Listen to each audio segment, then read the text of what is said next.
महापंडित राहुल सांस्कृत्यायन। धर्म को बेड़े की तरह मानने वाले आदमी का जन्म 9 अप्रैल 1894 ईस्वी में हुआ। आजमगढ़ उत्तर प्रदेश के एक सनातनी परिवार में बचपन में नाम रखा गया केदारनाथ पांडे। पहले वह आर्य समाज के प्रचारक बने। बनारस में उन्होंने अरबी सीखी, फारसी सीखी, संस्कृत सीखी। बाद में वह श्रीलंका गए। वहाँ उन्होंने बौद्ध भिक्षु का बाना पीला चीवर धारण किया। बौद्ध भिक्षु बनते ही उनके पांव में चक्कर लग गया, घुमक्कड़ी का बेड़ा मिल गया। वह घूमने लगे। जापान, वर्मा, तिब्बत से जाने कितने ग्रंथों का उन्होंने उद्धार किया। सैकड़ों खच्चर पर प्राचीन हस्तलिखित पोथियां लाद कर खुद उस काफिले को हाँकते हुए वह पटना पहुँचे। काशी प्रसाद जायसवाल के शोध संस्थान में वे दुर्लभ पुस्तकें रखी गईं। संस्कृत की प्राचीन दुनिया प्रकाशित हो उठी। इतिहास के खंडहर बोलने लगे।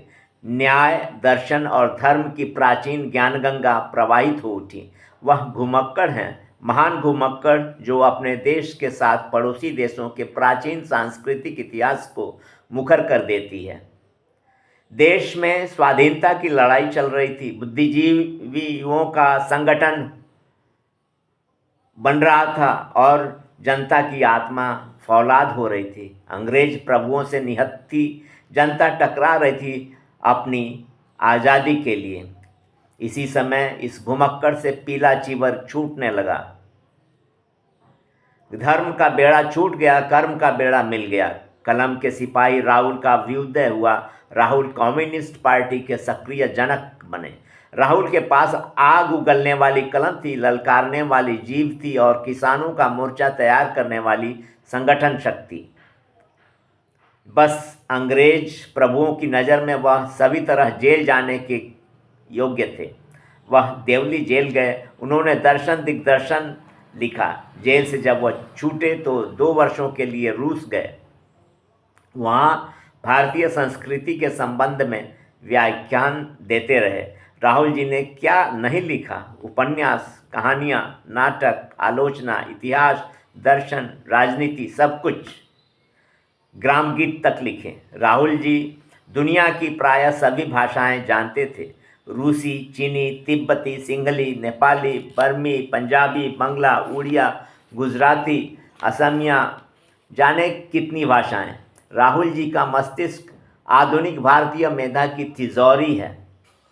उन्होंने 300 से अधिक मौलिक तथा अनुदित ग्रंथ लिखे हैं।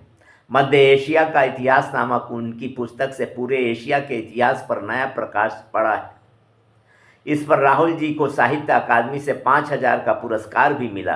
राहुल जी ने सिद्ध साहित्य का उद्धार किया। दक्षिणी हिंदी पर नया प्रकाश डाला। धर्म कीर्ति के प्रमाण वार्तिक की अनमोल पोथी ढूंढ निकाली।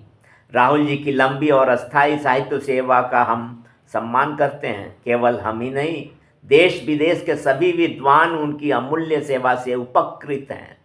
इसलिए भारत सरकार ने 1963 ईस्वी के गणतंत्र दिवस के अवसर पर उन्हें पद्म भूषण की उपाधि देकर युग पुरुष के प्रति अपनी सच्ची श्रद्धा दर्शाई।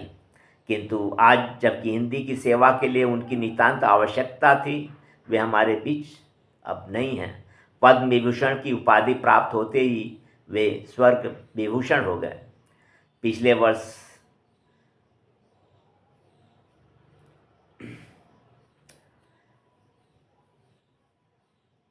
1963 में उनका देहावसान दार्जिलिंग के 69 वर्ष की अवस्था में हुआ।